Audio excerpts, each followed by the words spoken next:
দরুদ পাঠ করলে 8টি ফজিলত আপনি পাবেন। ছোট্ট দরুদ যদি পাঠ করেন, 1 নাম্বার হচ্ছে কেউ যদি রাসূলের উপরে দরুদ পড়ে আল্লাহ পাক সাথে সাথে তার 10টা গুনাহ আল্লাহ মাফ করে দেন।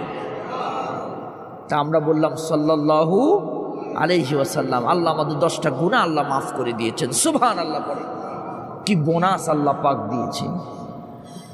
2 নাম্বার হলো দরুদ শরীফ যখন আপনি পড়বেন, একবার দরুদ শরীফ যদি পড়েন আল্লাহ পাক আপনাকে 10টা রহমত আল্লাহর সাথে সাথে নাজিল করে দেন। 3 নাম্বার হলো আপনি যদি রাসূলের উপরে দরুদ সালাম পড়েন আল্লাহ পাক আপনাকে 10টা মর্যাদা সাথে সাথে আল্লাহ বৃদ্ধি করে দেন। আপনার মর্যাদা যেমন আছে, আপনি রাসূলের উপরে দরুদ পড়ার কারণে আল্লাহ পাক আপনার সাথে সাথে আল্লাহ পাক আপনার 10টা মর্যাদা রব্বুল আলামিন আপনার বৃদ্ধি করে দিবে। আমার ভাইয়েরা, 4 নম্বর ফজিলত হলো একবার রাসূলের উপরে দরুদ সালাম যে প্রেরণ করবে আল্লাহর ফেরেশতারা তার জন্য, সেই বান্দার জন্য দোয়া করতে থাকে।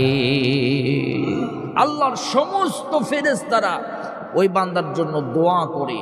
আল্লাহ পাকের কাছে যদি ফেরেশতারা দোয়া করে, আল্লাহ কি সেটা ফেরত দেন? ভাই আওয়াজ দিয়ে একটু আপনারা মনোবল চাঙ্গা করে বলেন, রাসূলের উপর দরুদ শরীফ পড়লে সেই বান্দার জন্য ফেরেশতা দোয়া করে, কোনো টেনশন আছে নাকি ভাই? কোনো টেনশন নাই। বিশ্বাস করুন, দরুদের আমল করতে থাকুন। আল্লাহ পাক মুহাম্মদুর রাসূলুল্লাহ সাল্লাল্লাহু আলাইহি সাল্লামের উপরে দরুদ পড়ার কারণে আল্লাহ আপনাকে জান্নাত তো দিবেনই, আল্লাহ আপনাকে এই 8টা ফজিলতের অংশীদার হিসেবে দুনিয়াতে আল্লাহ শান্তি দিয়ে দিবে। 5 নাম্বার হলো যখন কোনো বান্দা দরুদ শরীফ পড়ে ওই বান্দার নাম ধরে আল্লাহ পাক নাম এবং ওই বান্দার পিতার নাম আল্লাহ নবীর কাছে সাথে সাথে ফেরেশতারা পৌঁছায়া দেয়।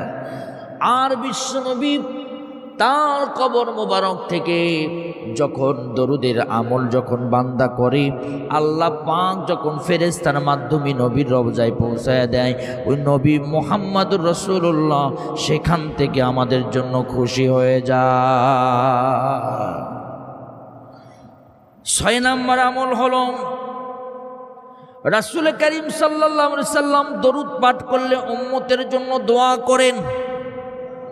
যে উম্মতটা রাসূলের উপরে বলবে সাল্লাল্লাহু আলাইহি ওয়াসাল্লাম, আমার রাসূল সঙ্গে সঙ্গে ওই উম্মতের জন্য দোয়া করেন।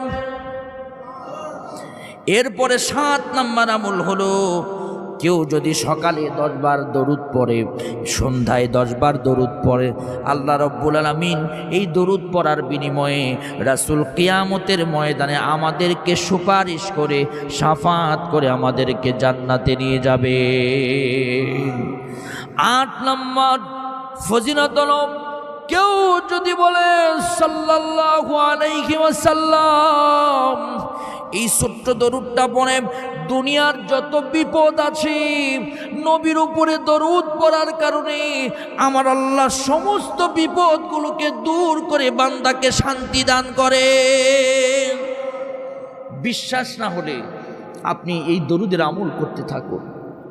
অসুস্থ হয়ে পড়েছেন, কষ্ট হয়েছে, আপনার বিপদে পড়েছেন, সমস্যায় পড়েছেন, আপনি বেশি বেশি মনে মনে দরুদ পড়তে থাকুন। দুনিয়ার কাউকে ডাকতে হবে না, মুহাম্মদুর রাসূলুল্লাহ দরুদে খুশি হয়ে দুনিয়ার সমস্ত বিপদ থেকে আল্লাহ পাক হেফাজত করবেন।